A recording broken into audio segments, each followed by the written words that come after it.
I found this tweet. I want to read it to you and get your thoughts. Okay. I'm rewatching Planet of the Apes, and I thought the girls were insane for saying Caesar was fine. But I see it. It's the authority for me. The gorillas are fine too.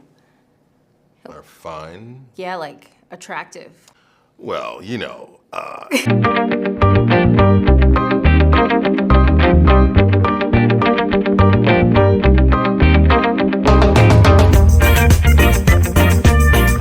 Peter, how you doing today? I'm good. I'm good. Made a joke before. I'm like, oh my God, no, I can't. Let's loosen it up.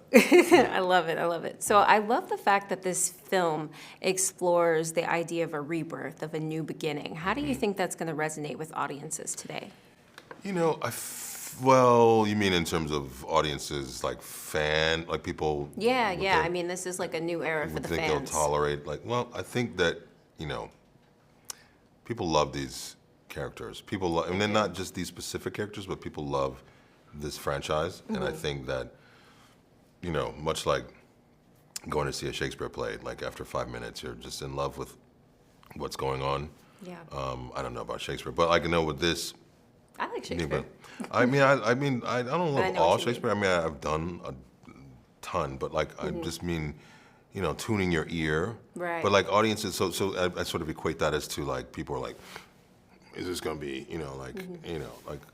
but I think that 5 minutes in the film, you just fall in love with it. I mean, we haven't seen, the arc of these apes in this way. We haven't seen the sort of teenage, youthful, peacetime existence like the last 3 movies, and this is its own movie. I don't think that this is the 4th movie of that. I think this is another chapter in that whole saga, and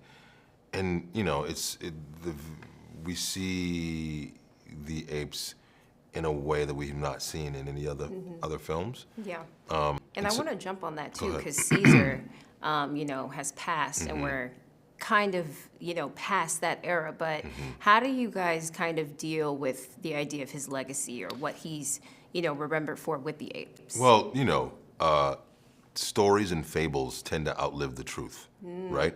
So what we live by are the interpretations of truths of yesteryear. So Caesar's legacy, his creed, his philosophy survives through Raqqa, in the sense that 300 years. Can you imagine 300 years from now, things that are important, how they are archived, and what they and how they are able to sustain.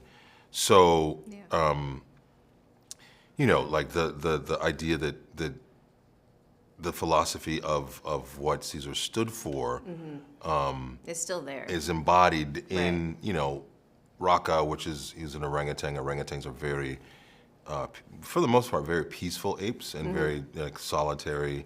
And they spend a lot of time by themselves, and so it would make a lot of sense that he's Raqqa's sort of like an archaeologist. Yeah. And speaking on that peaceful part, I know that you're a painter as well. Did that influence your acting at all?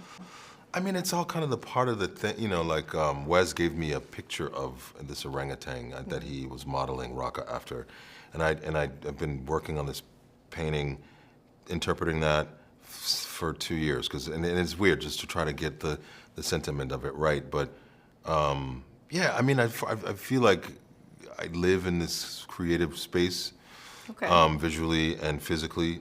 So it actually helped a lot to visualize. Not just the posture and the mannerisms of an orangutan, but the color and what is hair like. What does he have trapped in his fur? Just weird. It helps my imagination, and my imagination is blossoming. No, that's cool. Like that. Yeah, it works. I love that. It works. It works. Somehow works. Before I let you go, I found this tweet. I want to read it to you and get your thoughts. Okay. I'm rewatching Planet of the Apes, and I thought the girls were insane for saying Caesar was fine. But I see it. It's the authority for me. The gorillas are fine too. Are fine? Yeah, like attractive. Well, I'm not touching that. You know what I mean? I'm like, well, I think orangutans are pretty. Wow, that's a lot to unpack. Right. I was shocked when I saw that, but It's a very shocking you guys statement. got some fans out there. There's some handsome fellows and ladies. I will say that, much to the credit of the Weta effects team and the animators, when I saw the movie, I could clearly see my castmates. I know what they look like. I lived with them for 6.5 months, 7 months. That is clearly Owen. That is clearly Travis. That is clearly, and it was just wonderful to see their personalities shine through, because this is all the work that we were doing, in ape school, like, which we did for 6 weeks of just like learning, how to go from being a human being to an ape, you know what I mean? Like learn like just like that and going back. So, there's some handsome, There's some handsome apes. physicality going. There's There's some some physicality, strength some there. brown chicken, brown cow. Like, Yeah. but that's a lot. That's a very specific question, and I don't know if we have time to answer that. But No, you answered it perfectly.